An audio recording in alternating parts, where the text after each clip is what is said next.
বিরোধিতা শুরু নির্বাচন কমিশন এবং বিরোধীদের মধ্যে। আজকে জ্ঞানেশ কুমার গুপ্তা মুখ্য নির্বাচন কমিশনার বিরোধীদের ডেকেছিলেন বিহারের নির্বাচন উপলক্ষে, যে 3 মাস মতো বাকি আছে বিহারের নির্বাচন, সেই নির্বাচন উপলক্ষে সেখানে যে ব্যাপক ভোটার তালিকায় ব্যাপক রদবদল হতে যাচ্ছে, কীভাবে হবে তার প্রসেস এবং বিরোধীদের মতামত সব কিছু জানার জন্য আজকে মিটিং ডেকেছিলেন। সেই মিটিংয়ে মিটিং থেকে বেরিয়ে 11টি দল বিরোধী দলকে ডাকা হয়েছিল এবং আমার যতটুকু ধারণা 2 জন করে 22 জনকে ঢোকার অনুমতি দিয়েছিলেন মুখ্য নির্বাচন কমিশনার। এটা একটা বিষয় যে কেন 22 জনকেই দেওয়া হলো, কেন একটু বেশি দেওয়া যেত না। যাই হোক, সেটা পরবর্তী পর্যায়ে জানা যাবে কেন 22 জনকেই দেখা হয়েছে। তা বিরোধীরা 20 জন ঢুকেছিলেন এবং বাকি অনেককেই ঢুকতে দেওয়া হয়নি। তার মধ্যে উল্লেখযোগ্য নাম ছিল জয়রাম রমেশ। তাকে নাকি 2 ঘন্টার উপরে বাইরে লবিতে বসে থাকতে দেখা গেছে, তাকে ঢুকতে দেওয়া হয়নি। কেন ঢুকতে দেওয়া হয়নি? তিনি অনেক পুরনো একজন নেতা, কংগ্রেসের নেতা, অনেকবার এমপিও হয়েছেন, রাজ্যসভার সদস্য ছিলেন। তো এটা তার তো অনেক জ্ঞানের ভাণ্ডার অনেক পরিপূর্ণই ছিল। তো জ্ঞানেশ কুমার গুপ্তা কেন যে তাকে ঢুকতে দিলেন না, বা কেন যে 2 জন করেই বিরোধীদের থেকে স্পেসিফিক্যালি করা হলো, এসব নিয়ে কিন্তু বিরোধীদের মধ্যে প্রশ্ন এসছে। নমস্কার, আমি তুষার ভট্টাচার্য, আর আপনারা দেখছেন আমার ছোট্ট ইউটিউব চ্যানেল স্টেট স্পিক্স। সবার জন্য মনের কথা বলে, ভাবার জন্য খোরাক যোগায়। বাঙালিরা ভাবতে ভুলে গেছে, ভাবতে আমাদের হবেই আগামী প্রজন্মকে সঠিক রাস্তায় নিয়ে যাওয়ার জন্য। আজকে এই ব্যাপারটা নিয়ে আলোচনা করব যে দেখুন, কোনো জিনিস ভারতবর্ষে ভালো কোনো জিনিস করতে গেলে বাধা এতটাই আসে যে ভারতবর্ষের ভালো জিনিসের প্রতি মানুষের যে একটা সেটা কিন্তু আস্তে আস্তে উঠেই যাচ্ছে। আমরা কেমন যেন গতানুগতিক ওই পদ্ধতিগতভাবে চলবো। তো সরকার যখন কোনো একটা ডিসিশান নিতে যায়, স্বাভাবিকভাবেই বিরোধীরা তার বিরোধিতা করবে, কিন্তু তারও তো ভালো মন্দ দিক দেখে বিরোধিতা করা উচিত। আমি গতকালের প্রবন্ধে বলেছিলাম যে 3 কোটিরও উপরে ভারতবর্ষে 3 কোটিরও উপরে বিদেশি নাগরিক অনুপ্রবেশকারীরা বসবাস করছে, যেটা হয়তো পৃথিবীর অনেক দেশেই 3 কোটি জনসংখ্যা নেই। এবং এর ফলে আমাদের যে রাজনীতিতে বলুন, অর্থনীতিতে বলুন, বিশালভাবে প্রভাব পড়ছে এবং তারা যা খুশি তাই করছে। কারণ তাদের নাগরিকতা আমি যদি আজকে ভারতের নাগরিক হয়ে আমার একটা কিন্তু দেশকে ভালোবাসা, দেশের প্রতি সম্মান জানানো, দেশকে সঠিক পথে এগিয়ে নিয়ে যাওয়ার চেষ্টাটা থাকবে। কিন্তু যারা অনুপ্রবেশকারী তাদের কি যায় আসে? আজকে ভারত সরকার সেই অনুপ্রবেশকারীদের ধরার চেষ্টা করছে। আমি গতদিন বলেছিলাম যে যে ডোজ দিতে যাচ্ছে নির্বাচন কমিশন, সেই ডোজ কিন্তু কতটা যে পার্শ্ব প্রতিক্রিয়াহীন হবে বা তার কী পার্শ্ব প্রতিক্রিয়া থাকবে, সেটা কিন্তু আগামী দিনে আমরা বুঝতে পারবো। আজকে কিন্তু সেটা বুঝে গেছি, ফেটে গেছে বিরোধীরা। আজকে কিন্তু জ্ঞানেশ কুমার গুপ্তা মুখ্য নির্বাচন কমিশনার স্পষ্ট ভাষায় জবাব দিয়েছেন যে এটা নয়া ভারত আর নয়া কমিশন। তো নতুন কমিশন, নতুন ভারত, সেইভাবে চিন্তা করতে হবে। 20 বছর আগে কেন হয়নি আর আজকে কেন হবে না? 20 বছর আগের ভারতবর্ষ, আজকের ভারতবর্ষ চিন্তা করলে তো হবে না। আমরা দেখতে চাই যে এই নির্বাচন কমিশনার কিন্তু সঠিক পদক্ষেপ নিয়ে এগিয়ে যাচ্ছেন। এবং আমি যেটা বলেছিলাম যে আগামী দিনে হয়তো ভোটিং চালু হতে যাচ্ছে, যেটার ফলে আমরা কিন্তু প্রত্যক্ষভাবেই ডাইরেক্টলি বুথে না গিয়েও ভোট দিতে পারবো। তো আস্তে আস্তে স্টেপ বাই স্টেপ এই ডোজগুলি আসবে নির্বাচন কমিশনের। আজকে যে ডোজটা ছিল সেটা হচ্ছে বিহারে 8 কোটি নতুন যারা ভোটার আছেন, নতুন করে ফর্ম ফিল আপ করে এই 8 কোটি মানুষকে তাদের নাম তুলতে হবে ভোটার লিস্টে। পুরনো যে ভোটার লিস্ট আছে সেটা বাতিল। খুব ভালো করে শুনবেন, হয়তো পশ্চিমবাংলাও এটা হয়ে যাবে, এরকম কোনো নেই, হতেই পারে পশ্চিমবাংলা, কারণ পশ্চিমবাংলারও কিন্তু এই ভোটার লিস্ট নিয়ে কিন্তু প্রচুর আমরা অভিযোগ পাই। এবং বিরোধীরা কিন্তু নির্বাচন কমিশনে অনেকবারই এইসব নিয়ে তদারকি করেছেন, গিয়েছেন, তারা অভিযোগ জানিয়েছেন। জানি না কি হবে, তবে এইটা কিন্তু আমাদের দেখতে হবে যে কেন নতুন নিয়ে 1992 থেকে 2012 পর্যন্ত, 1997 থেকে 2012 পর্যন্ত এই 15 বছরে বিশেষ করে যাদের নাম উঠেছে তাদের কিন্তু এই অতি সক্রিয় যেটা এখন করা হচ্ছে নতুন ইয়ে, তাদের কিন্তু মানে তাদের বিশেষ করে তাদের নামগুলির উপরে কিন্তু নির্বাচন কমিশনের নজর আছে। এইখানেই যা হওয়ার হবে। এতে কিন্তু অনেকেই অনেক রকম কথা বলছেন। একটা গেল এইটা, এতে যেসব জিনিস দিতে হবে, বার্থ সার্টিফিকেট দিতে হবে, তুমি যে ভারতবর্ষের নাগরিক তার একটা প্রমাণ তোমাকে দিতে হবে। এখানে কিন্তু আধার কার্ডকে বেস করা হচ্ছে না, এটা পরিষ্কারভাবে জেনে রাখুন। আধার কার্ডকে বেস করে কিন্তু ভোট হবে না, বা ভোটার কার্ডকেও বেস করা হচ্ছে না।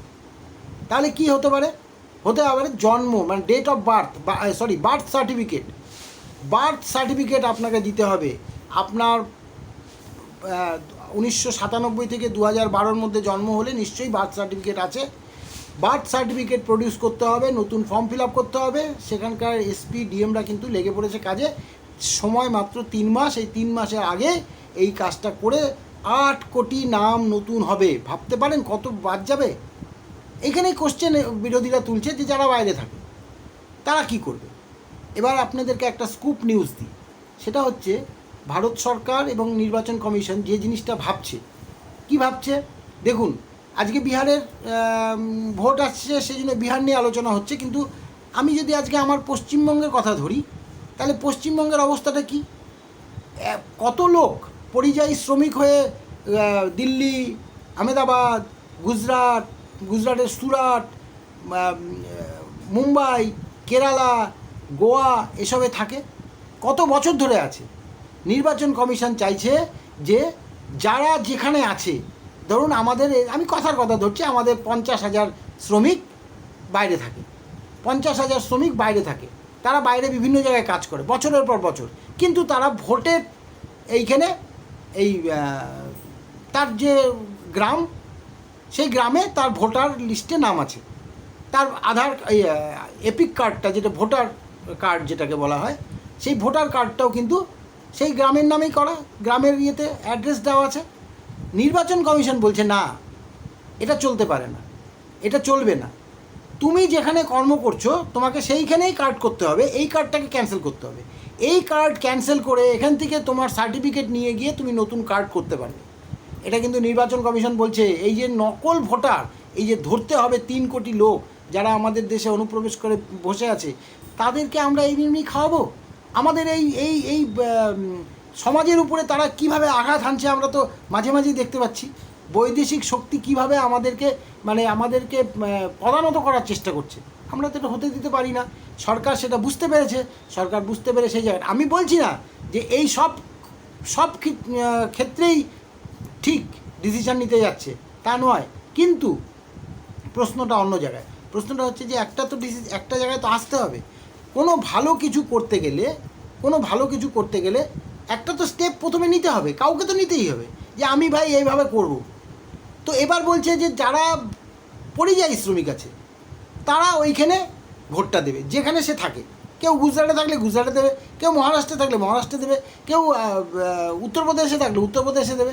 সিমিলারলি উত্তরপ্রদেশের যদি লোক পশ্চিমবাংলায় থাকে, বিহারে থাকে, গোয়ার লোক যদি এখানে থাকে পশ্চিমবাংলাতে, সে সেখানেই ভোটটা দেবে। আরেকটা কোশ্চেন বিরোধীদের ছিল, এখন তারা পাল্টি খেয়ে যাচ্ছে। যখন এই হচ্ছে আমাদের দেশের ডেমোক্রেসি বলি আমরা। ডেমোক্রেসি তো 12টা বাজে 5 হয়ে গেছে, ওটা আর বলাই যায় না। কি ডেমোক্রেসি বলুন তো? আপনাদের কাছে আমি কোশ্চেন করছি, আমার দর্শকদের কাছে তো কোশ্চেন, হোয়াট ইজ ডেমোক্রেসি? কী বুঝি আমরা ডেমোক্রেসি? যখন আমি সরকারে থাকি তখন ডেমোক্রেসি এক, যখন আমি বিরোধী হয়ে যাই তখন ডেমোক্রেসি আলাদা।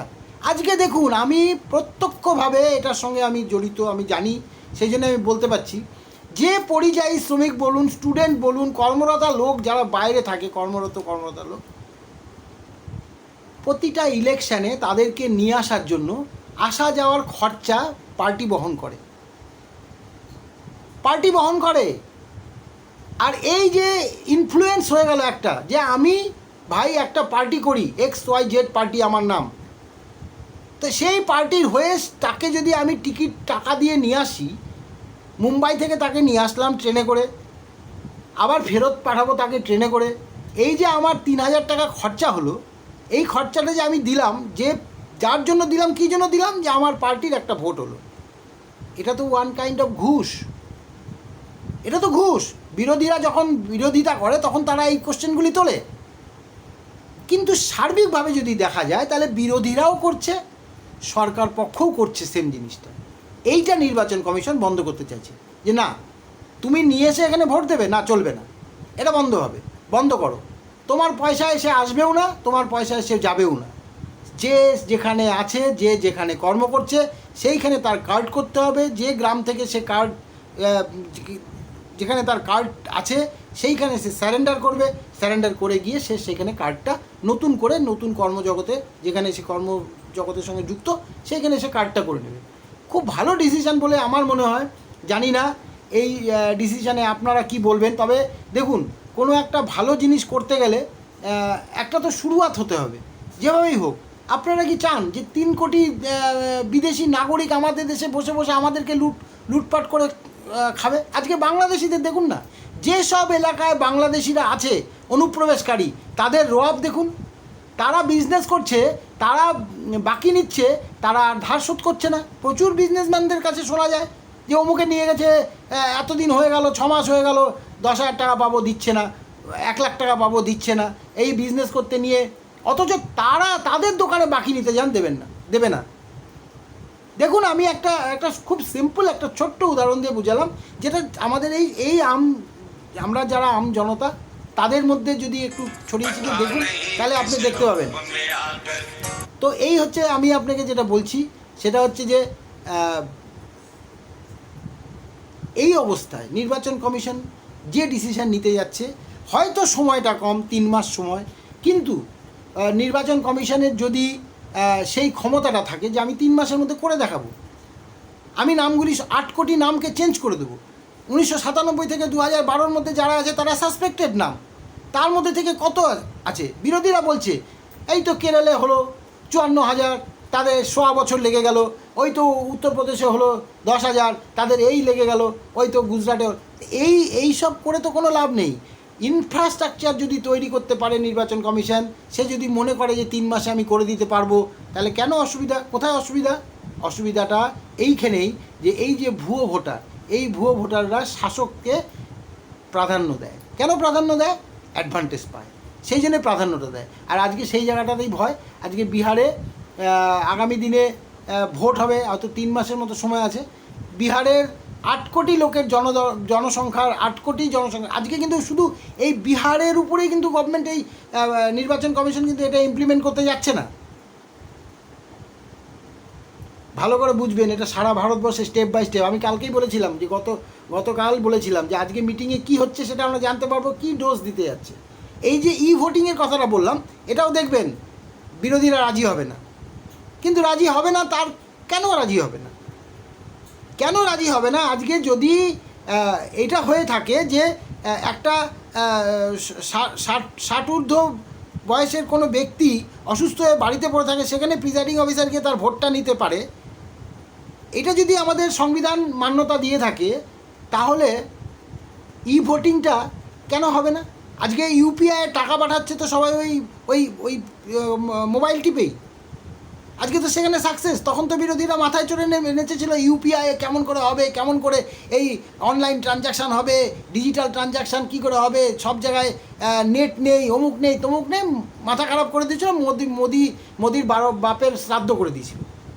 আমি মোদিকে সাপোর্ট করে কথা বলছি না, কিন্তু মাথায় রাখতে হবে যে দেশের পক্ষে যদি কোনো ভালো ডিসিশান নিতে যায়, যেই নিক, সে কংগ্রেস নিক, যে সে বিজেপি নিক, বা অন্য কোনো দল, বা জয়েন্টলি কোনো কোয়ালিশন সরকার নিক, যেটা দেশের পক্ষে ভালো, তাতে মান্যতা দেওয়া আমাদের সবার দরকার।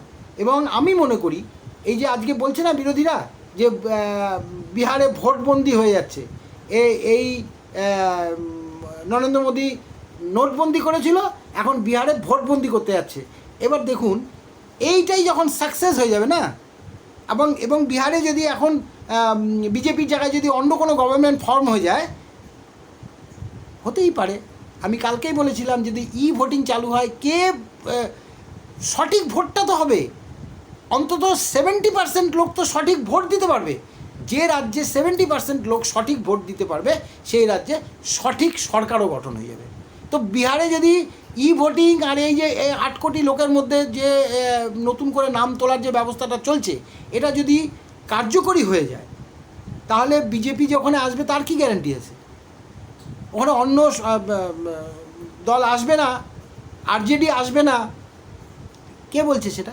কি করে জানা যাচ্ছে?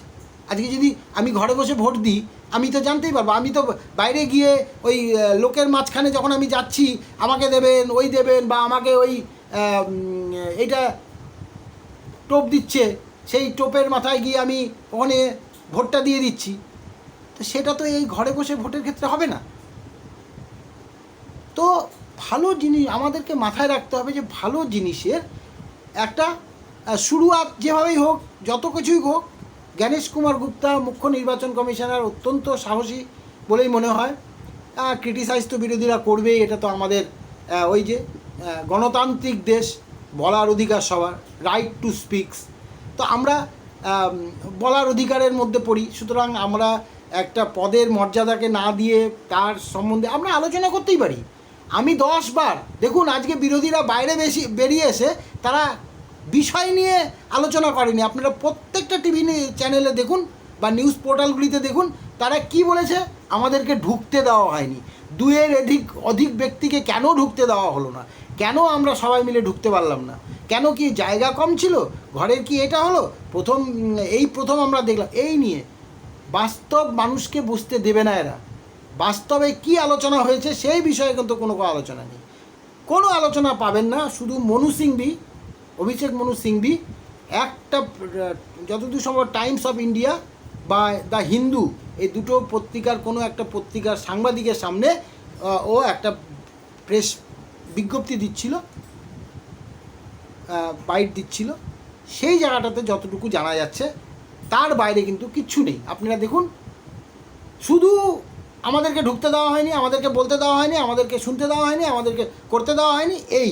আরে তোমাদের কাজ এটা নয়। মুখ্য নির্বাচন কমিশনার তোমাদেরকে ডেকেছে স্পেসিফিক ইস্যু নিয়ে, সেই ইস্যু নিয়ে আলোচনা হচ্ছে, যা বলার ওইখানে বলে আসো।